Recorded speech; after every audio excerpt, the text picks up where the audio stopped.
Guys, welcome to lubricant blogs. तो कैसे हैं आप लोग? आई होप सब लोग बढ़िया होंगे। तो मैं आपका होस्ट शिवांश अग्रवाल आपका स्वागत करता हूं अपने चैनल पे लुब्रिकेंट ब्लॉग्स पे, जहां पे आपको डिफरेंट इंजन ऑयल और रेसर ऑयल के बारे में फुल इन्फॉर्मेशन मिलेगी। अगर आप इस चैनल पे नए हैं तो प्लीज़ इसे सब्सक्राइब करिए और बेल आइकन प्रेस करिए ताकि हमारी न्यू वीडियो की नोटिफिकेशन सबसे पहले आपको मिल सके। तो आज की वीडियो का हमारा कंटेंट रहेगा BS4 engine versus BS6 engine. हाँ, आपने बहुत यूट्यूबर्स की वीडियो देखी होंगी BS4 इंजन के बारे में, BS6 इंजन के बारे में, और डिफरेंसेस को भी समझा होगा। परंतु जो कुछ मेजर पॉइंट्स होते हैं, डिफरेंसेस होते हैं, वो आज मैं आपको इस वीडियो में बताऊंगा, जो कि आपने आज तक कभी ना देखा होगा ना सुना होगा। तो प्लीज़ आप इस वीडियो में आगे तक बने रहिए ताकि आपको हमारी पूरी वीडियो देखिए और हमारा कंटेंट को समझने की कोशिश करिए।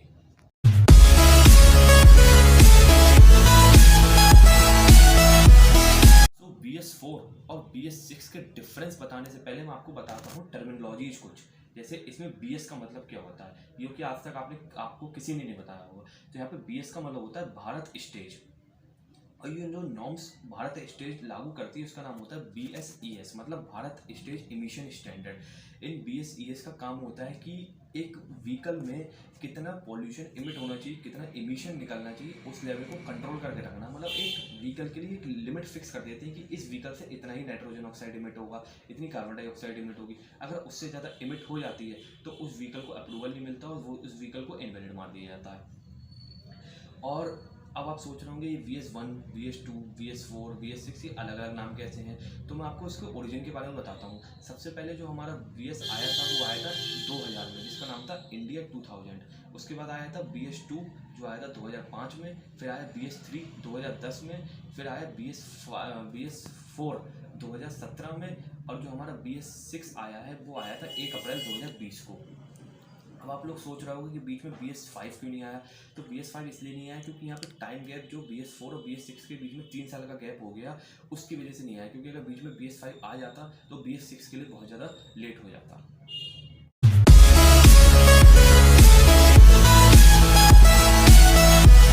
जैसा कि आप सब जानते होंगे कि 1 अप्रैल 2020 से गवर्नमेंट ने BS4 नॉर्म्स को ख़त्म करके BS6 नॉर्म को लॉन्च कर दिया है, जिसके अंदर कुछ पॉल्यूशन के लिए लेवल को लो करा गया। मतलब जो इको फ्रेंडली नॉर्म एक तरीके से कह सकते हैं। जैसे सपोज करिए BS4 में अगर 50% पॉल्यूशन निकलता था व्हीकल्स में, तो BS6 में मात्र 30 या 20% पॉल्यूशन निकलेगा।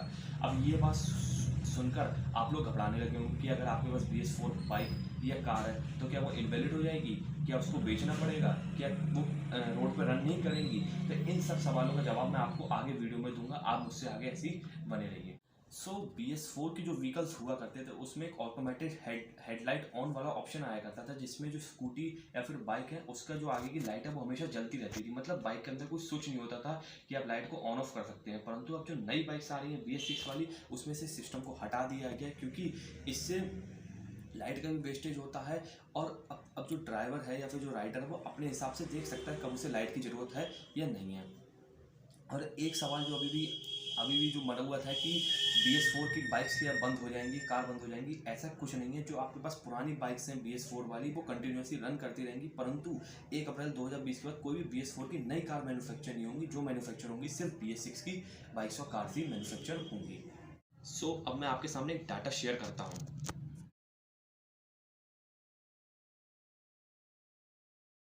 कि आपने देखा होगा डाटा में कि कितना इमिशन का फ़र्क आ रहा है BS4 और BS6 के व्हीकल्स में। तो मेरे पास ये डेटा भी है। तो आप जैसे देख सकते हैं, अगर हम पेट्रोल कार की बात करें तो BS4 की बाइक्स में, कार में जो मैक्सिमम नाइट्रोजन ऑक्साइड इमिट हो सकता था वो था 80 मिलीग्राम पर किलोमीटर। परंतु BS6 की बाइक्स में इसको 60 मिलीग्राम पर किलोमीटर कर दिया गया, जिसका मतलब ये पॉल्यूशन को कम करने के लिए नॉर्म लाया गया है।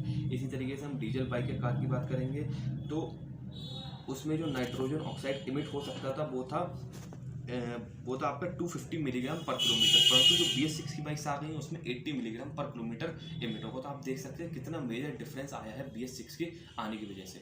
इतना सब कंटेंट देखने के बाद आपके दिमाग में बहुत सारे सवाल आए होंगे, जिसका आपको जवाब जानने की उत्सुकता हो रही होगी। अब वो मुझे पता है क्या क्या सवाल होंगे, तो आप घबराइए मत, मैं उसको आगे वाली वीडियो में कवर।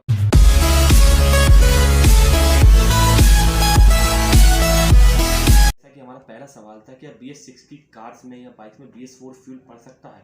नहीं, तो इसका जवाब है नहीं, क्योंकि BS4 फ्यूल जो होगा वो BS6 अगर बाइक्स में कार्स में पड़ेगा तो BS6 के नॉर्म्स को फुलफिल नहीं कर पाएगा और ज़्यादा पॉल्यूशन क्रिएट करेगा। क्योंकि BS4 में जो होता है सल्फर होता है जो लुब्रिकेशन करता है, और BS6 में सल्फर नहीं होता बल्कि कुछ एडिक्टिव्स होते हैं जो लुब्रिकेंट का काम करते हैं। हाँ, BS6 वाला जो फ्यूल होता है वो BS4 बाइक में कार में पड़ सकता है।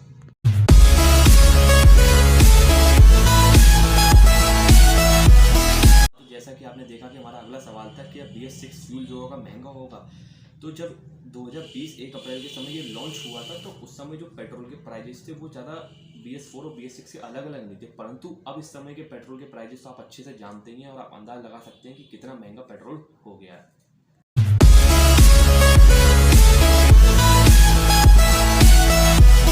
तो हमारा नेक्स्ट क्वेश्चन था, क्या BS6 की कार्स में फ्यूल एफिशिएंसी और माइलेज कम होगा एज कम्पेयर टू BS4? तो आप इसको हाँ में भी कह सकते हैं, ना में भी कह सकते हैं, मतलब कि फ्यूल एफिशिएंसी और माइलेज में हाँ थोड़ा बहुत फ़र्क पड़ेगा। जैसे कि मैं एग्जांपल देता हूँ कि जो मारुति सुजुकी थी BS4 वाली वो 22 किलोमीटर पर लीटर चलती थी, परंतु जो BS6 वाली आई है वो चलती 21.2 किलोमीटर पर लीटर। तो थोड़ा बहुत आपको डिफरेंस देखने को मिला है।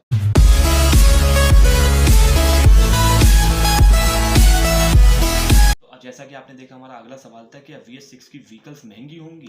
हाँ, तो इसका जवाब बिल्कुल हाँ है कि जो BS6 की व्हीकल्स होंगी वो महंगी होंगी, क्योंकि पेट्रोल की जितनी व्हीकल्स थी उसमें एज कम्पेयर टू BS4 20,000 से लेकर 30,000 तक का जंप आएगा, और डीजल कार्स में या बाइक्स में 80,000 से लेकर 1 लाख तक का जंप आएगा। फॉर एग्जाम्पल मेरे पास टाटा में आपको बताता हूँ, जो अर्टिगा की पेट्रोल थी BS4 वाली उसका प्राइस था 7.45 लाख और BS6 वाली का प्राइस हो गया 7.65 लाख, मीन्स 20,000 का फ़र्क है। और इसी तरीके से टाटा नेक्सॉन जो डीजल की थी 6.95 लाख थी BS4 में और 7.75 लाख हो गई BS6 में। तो आप मेजर डिफरेंस देख सकते हैं।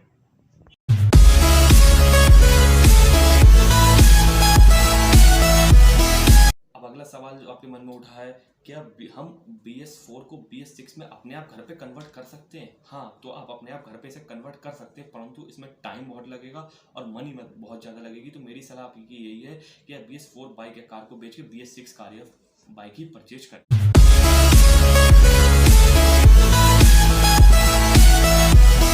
हमारा आखिरी सवाल है, क्या BS6 के बाद भी कोई और नॉर्म गवर्नमेंट लॉन्च कर सकती है? तो अभी तक तो ऐसी कोई इन्फॉर्मेशन नहीं है कि BS6 के बाद कोई लॉन्च होगा, परंतु ये माना जा रहा है कि सेकंड वर्जन आएगा BS6 का, जो कि और ज़्यादा पॉल्यूशन को कंट्रोल करने वाला होगा और ज़्यादा व्हीकल्स को लाइफ देने वाला होगा। गाइस, आई होप कि आपके सारे सवालों का जवाब आपको मिल चुका होगा और आपको अब BS4 और BS6 के बीच का डिफरेंस भी पता लग गया होगा, और अब आप ये भी पता लग गया होगा कि अगर आपके पास BS4 बाइक है, कार है, तो उसका क्या करना है, BS6 लेनी है या नहीं लेनी है, आपको सब अब पता चल गया होगा। सो गाइज, आई होप आपको ये वीडियो अच्छी लगी हो, तो प्लीज़ इसे लाइक करिए, शेयर करिए और सब्सक्राइब करिए, ताकि मैं नई नई वीडियो बना सकूं और मोटिवेटेड रहूं इस तरीके के कंटेंट लाने के लिए। Thank you guys.